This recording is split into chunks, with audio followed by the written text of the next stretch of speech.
So, warning time. We're two journalists from the Financial Times, and for 6 months we were set free to pursue one question. Who controls the porn industry?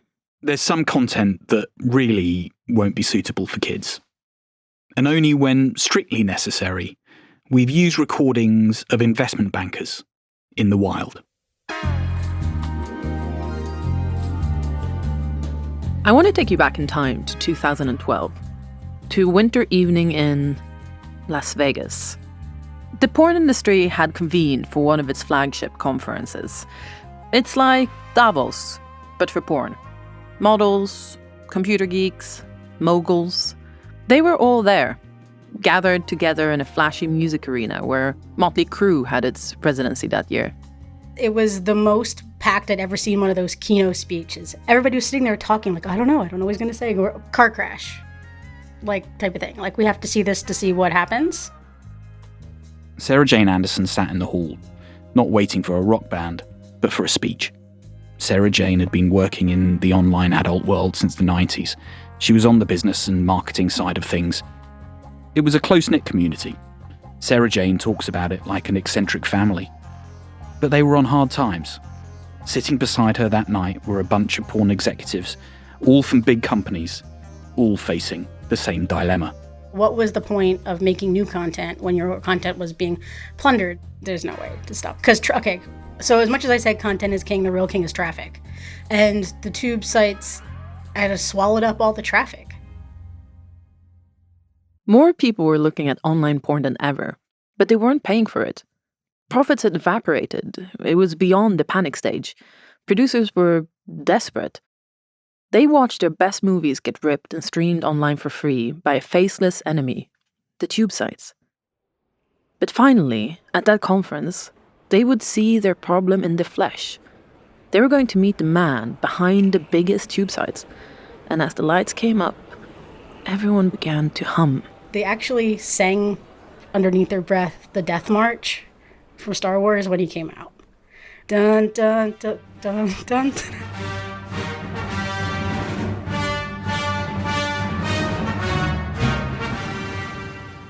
The Lord Vader of porn was a man called Fabian Thylmann, the German software engineer who bought Xtube roughly 4 years before this conference.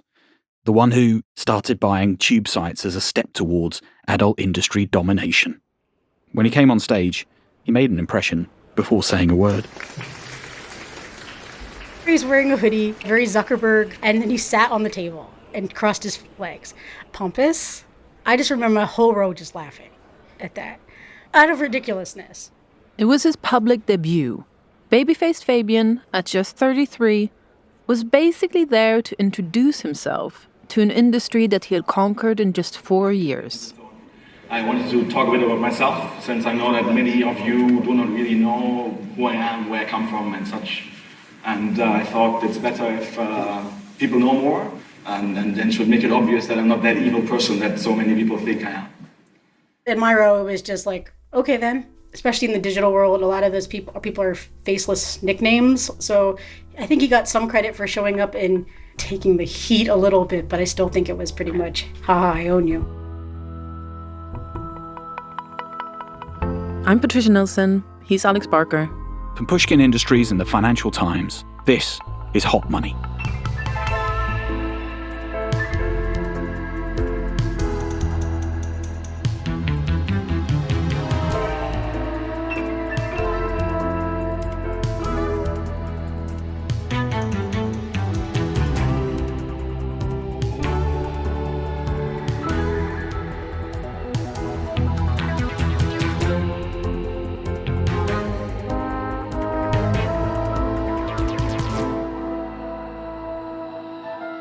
Act 1. The Disruptor. How did Fabian do it? He was good at coding, but so are lots of people in the adult industry.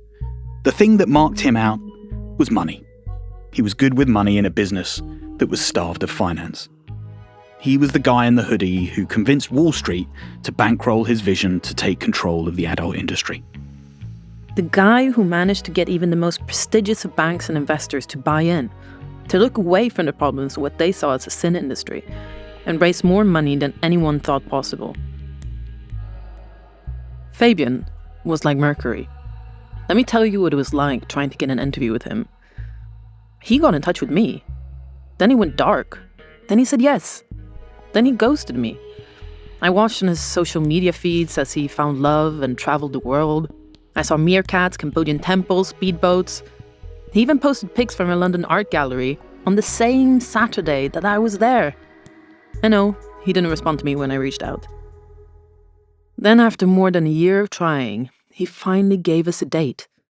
We traveled to Cologne in Germany. I went to his no-frills office above a 1980s shopping arcade and a nightclub called Vanity. As we waited, surrounded by merch from his clubs piled up in the corners, I still had this uneasy feeling. Would he actually answer our questions? Would he even show up? And then, there he was. My name is Fabian. I hate saying my name in English. I don't like it. My name is Fabian Thylmann, and I'm an investor, I guess. His family is German, but he grew up in Brussels and still lives there. Just down the road from where I used to live, actually, on the other side of a royal hunting forest. The Thylmanns were a well-to-do family, and like many people in this business, a teenage Fabian basically stumbled into porn, partly for laughs, but also to get ahead. I was a programmer. I looked online where I could do fun projects in an easy way as a young person without many connections, not being in LA or San Francisco or something. I stumbled over porn people, basically online in chat rooms, and started working for them. He helped build something called NATS, a tracking program for affiliate marketing that took off in the adult business. It's still around today. With this software, he could see where traffic was flowing and what porn customers actually paid for. When Fabian peeked behind the curtains of these businesses, he had the best view in pornland. It was interesting how exaggerated everybody was talking about how great they were, which they really weren't, or at least not as grand as they made it look. Fabian thought he could do a better job. The first business he bought was a small German porn site. He didn't really have a plan. Some friends were selling, and he could just about get the money together. But then I started to look at other things, and let's see what else is possible to buy. And that's when you realize more and more how the industry worked and what's there and what isn't. And so the buying spree began. It started with a few more porn sites in Germany, a webcams business, then Xtube. You know, the site run by Curtis, the subpoena king, the guy we talked to in the previous episode? At the FT, we cover this kind of investor-driven buying spree all the time. It's called a roll-up, basically seeing value in a sector, raising money and buying up as many companies as possible. Money's been cheap for quite a while, so plenty of deeply unimpressive buyout groups managed to do it. But Fabian, he was doing it in porn, hardcore porn, just after the financial crash in 2008. That's no small feat. There wasn't much money around. And with all those free videos flooding the web, everyone thought the porn industry was doomed. I don't know if I really, in the beginning at least, realized how big this could become. It was a game in some shape or form, to look at all these companies, to be one of the few people that is actually willing to buy anything, because everybody else was like, why are you buying this? This will all die in 2 months. Things got more serious when a company called Mansef approached him. The Canadian engineering students who were behind this company had founded sites like Pornhub and Brazzers. These were already big brands. I was lucky. They knew about me and they just took the chance and came to me. But they were talking to 4 other people at the same time. And I just decided, okay, this is going to be really expensive. I have absolutely no clue how to pay for this, but let's just chat with them and let's try. He flew to Montreal a few days before Christmas in 2009. His wife didn't mind him staying there, at least for a few days. But Fabian was so keen to get the deal done, he was stuck there for 3 months. The thing about Mansef was it bridged old and new. They had production studios and sites like Brazzers, where you had to pay to get access, the traditional way of selling porn online. But they'd also cracked how to make money from free tube sites. They could either sell ad space to other pornographers or just channel the viewers to their own pay sites. The trick was to just get a tiny percentage of all that traffic to actually pay for porn. Really, it was uncomparable. The amount of money that this team could make with traffic was unheard of in this industry before. It was impressive. Fabian loved the business. The trouble was he didn't have the money to pay for it. He bought his first sites with support from a few backers, whom he paid back. The next stage, though, was much harder. And that's when the financial acrobatics began. When compared to the rest of the industry, this turned out to be Fabian's real superpower. People think of him as the German tech guy, but he actually brought financial engineering to online porn. He conjured up magic money for a business that no mainstream investor wanted to touch. To make his offer for Mansev, he siphoned cash from other companies, used an asset he wasn't allowed to use, staggered payments, massaged payment dates, every trick in the book. And just to be clear, some were definitely in the grey zone of what's legal. I mean, what you were doing when you were buying Mansev is almost like you want to buy a restaurant and you're going to do it with like 4 different credit cards overlapping. Yeah, let's just figure out a way to do it and then fix it later, And if it doesn't fix, then I'm like before the deal, so who cares? It worked. Fabian bought Mansev, then bundled together all his sites, Xtube and Pornhub and Brazzers and My Dirty Hobby in Germany, and gave his company a new name. It turned out to be one of the most infamous and ridiculous in porn. Man Win. Fabian swears it wasn't intentional, but you might remember back in our first episode what the performer Stoya thought of Fabian's company when it bought the porn studio she was working for. And I was like, oh, I am now tied to a company that is literally named Man Win. This is awful. Fabian thought of himself as an opportunistic buyer. He was making waves. Everyone in the industry was talking about this rookie-turned-kingpin, and he started to think, maybe I could build an empire. Then came the day when the CEO of Playboy tapped Fabian on the shoulder and asked for a private chat. Part of the legendary bunny brand was for sale. Would Fabian be interested? He was. But there was one big hitch. Fabian's deal with Mansev, the one that created Manwin, turned on a big promise. Because he didn't have the money, the payments to buy the company were spread over a few years. And right at the end, Fabian agreed to make a balloon payment, a big lump sum. And if he failed to deliver, the old owners of the company would just get it back. So he simply had to pay. But Fabian still had no idea how to get that much money on his own. And so he thought he might as well try to do the impossible. He would go to Wall Street.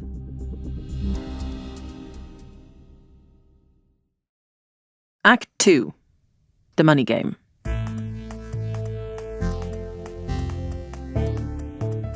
Fabian reckoned if Wall Street would fund cigarettes, fossil fuels, and even the global arms trade, surely no one would think that porn was worse.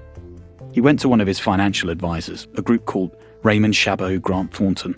It's part of one of the world's biggest accounting firms. I went to Raymond Chabot and told them, listen, you know these numbers, you've seen them. Why can we not get debt? This is ridiculous. There must be a way to get debt. Even just 1 year, just 1x leverage, that's it. Let's try. And they're like, yeah, it should be simple. So his advisors got busy making a slide deck. Bankers love slides. Meanwhile, Fabian got busy running his new porn sites. The ones he bought without really having the money to pay for them. Before long, the bankers thought they'd found a lender. Someone who didn't mind porn. Someone who would let them borrow almost 100 million. That would have allowed Fabian to cover what he owed and help him buy the Playboy business. We had a meeting in Chicago, a term sheet, everything. We celebrated in the evening, had dinner with them. Sitting at that dinner, Fabian thought he'd pulled it off. He'd found the magic money pot. It didn't last long. The next morning, the owner said, I'm not signing, because he talked to his wife. So it looked very, very easy and good in the very beginning. And when this happened, Raymond Chabot realized, this is difficult. So, to recap, Fabian Thylmann, in his early 30s, was on his way to wrestle control over the porn industry that had been smashed to bits by tube sites, many which were run by him. He'd promised a bunch of pornographers money to take over their companies. These businesses were profitable, but he thought he could do even better. But to buy them, he'd committed to a payment schedule that he just could not afford. He needed to borrow, otherwise he was toast. But at the same time, no lenders wanted to touch porn. By now, we're in the summer of 2010. Fabian had a small army of advisors. They were all on ridiculously high commissions, millions of dollars, if they could get the deal done. But they were getting nowhere. In desperation, one of the advisors called an old contact in New York. It was the banking equivalent of sending up the bat signal. And the man that answered was called Rick Rosenblum.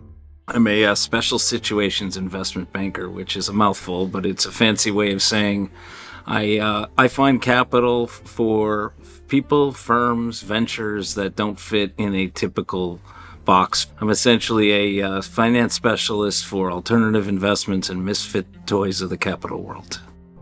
Rick's firm is Fuel Break Capital. It's a sort of marriage broker in the world of finance, a matchmaker for the untouchables, maverick companies that need money but can't get it through the normal channels.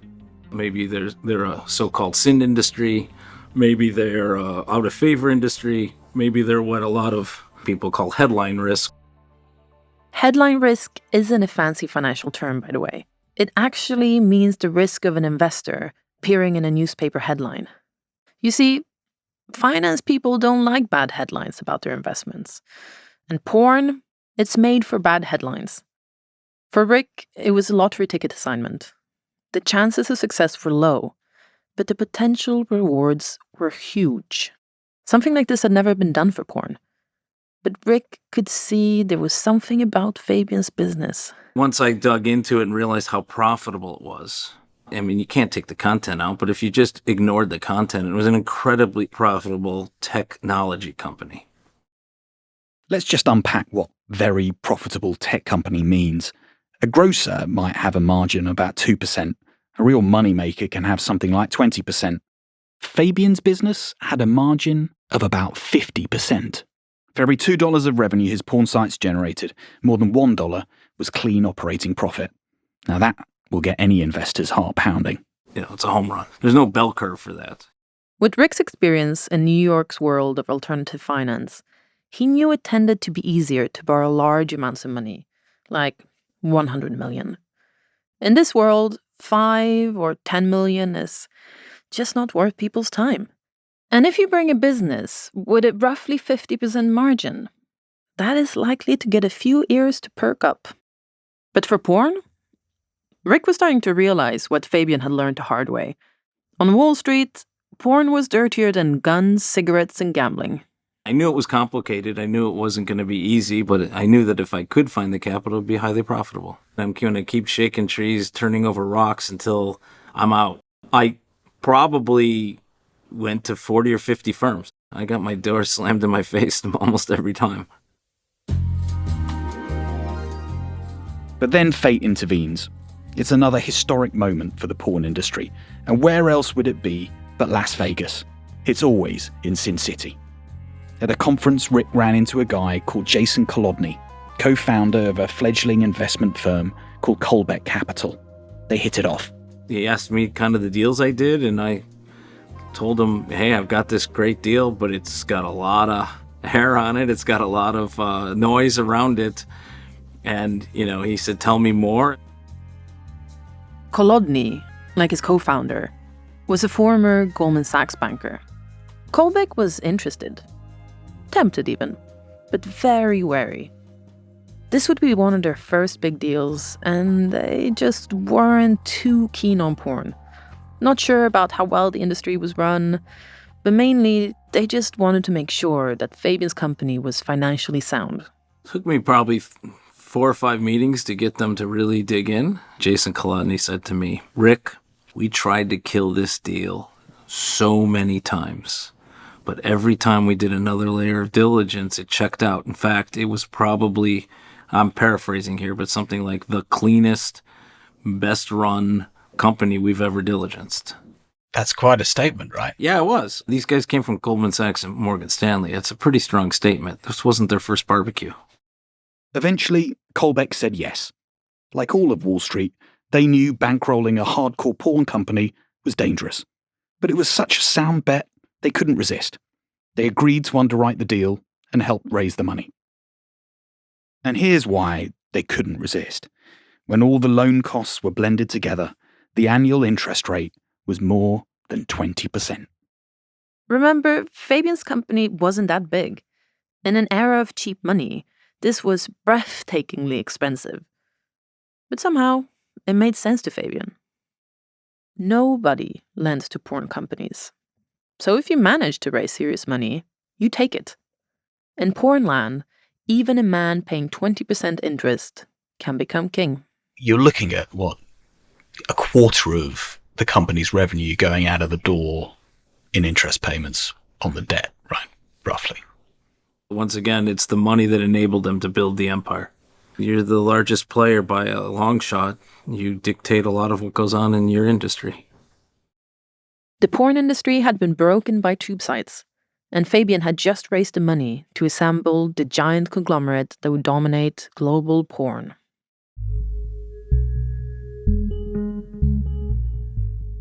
Act 3. Impossible Dreams. So Fabian managed what nobody thought was possible. Raise serious money to begin a roll-up of the porn industry. But by God did he pay for it. To understand why a 20% interest loan made sense for Fabian, you have to understand the alternative. There was only one, really. Selling part of the company.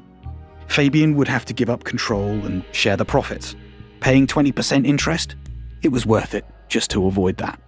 That's extraordinary number. I mean, it's like usury. Yes. Then on the other side, the lenders loved this deal. They came from a banking sector known as distressed finance, so most of the time they were backing companies in crisis. Porn was risky, but only to their reputation. Fabian's business was humming.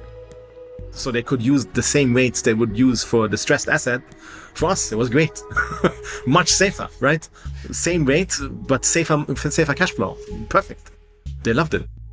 And once Fabian had the former Goldman bankers on board, the world of finance warmed to him. A bank was hired to farm out the debt and find other lenders who wanted to join the syndicate. JP Morgan put up money, so did Fortress, a well-known New York buyout group. Even Cornell University was involved at one stage. Cornell told us they had no idea what their fund manager had done, and later sacked him. When Fabian started out, he was trying to raise around 100 million. And he struggled. But then, as the process went on, that number crept up to 170 million. And then, by early 2011, Fabian had raised up to 362 million. So like us, you're probably wondering how a pornographer struggling to raise 100 million managed to walk away with more than triple that. It was hard to find bankers who dared to invest in porn. But once they were on board, their appetite for business conquest turned out to be even larger than Fabian's. Not long after Fabian's request for 100 million was accepted, he heard back from one of his financial advisors. They said, do you have a wish list? And I'm like, what do you mean? Can you write us a list of what you would want to buy and how much this would cost? I'm like, okay, sure, we'll make a wish list. And we made a wish list the next day, and it came to 200 something million or something that we estimated it would cost. And then they came to me and said, yeah, look, why are we talking about 100 if you want 250? I don't understand. Why don't we talk about 250? And I realized, okay, they are hungry and they want to do more, because obviously the term sheet, it was expensive as hell. It was crazy, really crazy. But it worked cash flow wise, so I didn't care. And then I said, okay, look, let's talk about a number you like more. And that's how Fabian landed a loan of $362 million. Jackpot. Remember what Sarah Jane said? When she was in the crowd of that porn conference, she was waiting for the man who embodied how the world of porn had changed. Those out to make money were no longer thinking about the most desirable porn stars or where to shoot the next blockbuster. Fabian's game was all about internet traffic, and with that extra money, he started buying it all up. He acquired YouPorn, probably the most popular tube site at the time. Fabian had finance, scale, and a proven recipe for running sites. He thought he could make more money from traffic than anybody else, and with YouPorn, he was right. Shocking. They quadrupled the profits of the sites in 2 months. After 2 months, we were 4 times as profitable. Considering that, you buy it for peanuts, in the end. It didn't take long until people started asking Fabian, where is this all going? Are you going to sell? Take the company public? People ask me all the time. Also, the lenders asked me once, I think, what's your exit strategy? I said, we make 100-something million a year. Why would I exit this? For what reason? There was the social impact too from creating this big tech conglomerate that pumped out free porn to the world. Fabian argues it had a positive effect, that people became more tolerant of different sexual identities. But even he recognises there is another side to that. We've spent a lot of time looking at this industry. I've got 2 preteen boys. Yeah. I still struggle with how to explain that there is this vast well of porn out there. How do I explain it to them? Yeah, it's a good question. I have a 14-year-old daughter, right, for example, and she knows what I did, and she knows how I'm involved in this, and I told her personally, and she kind of knew before, but kind of didn't, because obviously every single person in class knows who I am, every single one of them. In my opinion, it's more about the fact that, yes, all of this exists out there, but 1, is it so bad that it does? And 2, you need to be sure that the kids understand how to put all of this in the right bucket, so to speak. Just like they need to understand what in a Marvel movie is real and what isn't, they need to understand that there too. Buckets. I wish it were as easy as that. There are tens of millions of porn videos online, in no small part thanks to guys like Fabian. And when you're a teen and angsty and learning about your sexuality, it's hard just to put porn in the fiction, fantasy, don't try this at home bucket. But let's be clear, this isn't just about conversations with the kids. Porn is a big part of our culture now. It will be freely available for generations to come. We can't just compartmentalise the darker sides of the industry either. Fabian not only left a mark on our world, but the industry. He embodied the digital whirlwind that crashed through it. Pay rates for producers and performers plummeted. A lot of the traditional industry just went out of business. Fabian's name is still mud to many of them. But his power, it didn't come from inventing sites. It came from buying them. I cannot help it that technology changes, like the internet, shift flow of money, how it works. It shifted it in 50 different industries, and it shifted it in porn. That's it. And I just happened to be there when it was there for the taking, and I did it, And I wasn't afraid that it might look weird or bad or whatever. I guess someone has to be the bad guy, right? Because it doesn't work without the bad guy in the end. Change. It just doesn't. It's always a bad guy. At the peak of his power, Fabian reckons he controls 60 to 70% of all porn traffic. We see it all the time. Tech disruptors pumped up with cash from Wall Street that rapidly become giants and push out other companies because they can offer things on the cheap, or in this case, for free. When we started reporting this podcast, we set out to find who rules the porn world. So, is it Fabian Thylmann? A decade ago, the answer to that would have been yes. After his roll-up, Fabian truly was the Darth Vader of porn. But he had some surprising ideas about how to use his power and control. For one thing, he says he actually never believed the tube-side business model would last. He has never said this publicly before, but his grand plan was to buy all the tube sites and then put them behind a paywall. And I would have then turned off the websites completely, as in closed off the free content, because changing 150 million people's free content from day 1 to day 2 to no longer being there makes them buy stuff. This does sound like a completely crazy plan. These days, Pornhub alone is hosting 2 billion visits a month. It's hard to imagine anybody could just turn off the tap of free porn, especially not the man who managed to convince Wall Street that it was a sure bet for quick and easy money. So are you saying that if you would have been successful in this plan, maybe we wouldn't have had tube sites today? Yes, basically. Yes, that's what my plan was. Now imagine YouTube would turn off today and make it pay. Oh my God. I don't know what would happen. Even at $2 a month, it would be interesting how many would do this. A lot, I think. Fabian's master plan failed. But what stopped him? That's coming up next time on Hot Money. My bank said this person's fake. This is all fake. This person doesn't exist. Who is paying this money? We cannot find anything on him. It is impossible that we cannot find anything on him. We'll tell the story of how the Wall Street bankers who made Fabian the kingpin of porn ended up knocking him down. And that was the moment that a longtime rival had been waiting for. A man who would never tell anyone what his plan was.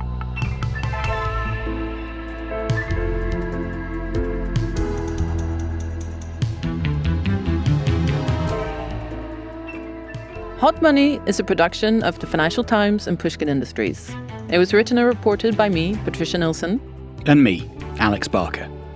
Peter Sale is our lead producer and sound designer. Edith Rousselot is our associate producer. Our editor is Karen Shakurji. Amanda K. Wong is our engineer. Music composition by Pascal Wise. Fact-checking by Andrea Lopez Cusado. Our executive producers are Cheryl Brumley and Jacob Goldstein. Special thanks to Renee Kaplan and Rula Khalaf at the Financial Times, and Mia Lobel, Lital Molad, Justine Lang, Julia Barton, and Jacob Weisberg at Pushkin Industries. Thank you to SimilarWeb for providing our web traffic data. If you like this show, consider subscribing to Pushkin Plus, offering bonus content and ad-free listening across our network for $4.99 a month. Look for the Pushkin Plus channel on Apple Podcasts or at pushkin.fm.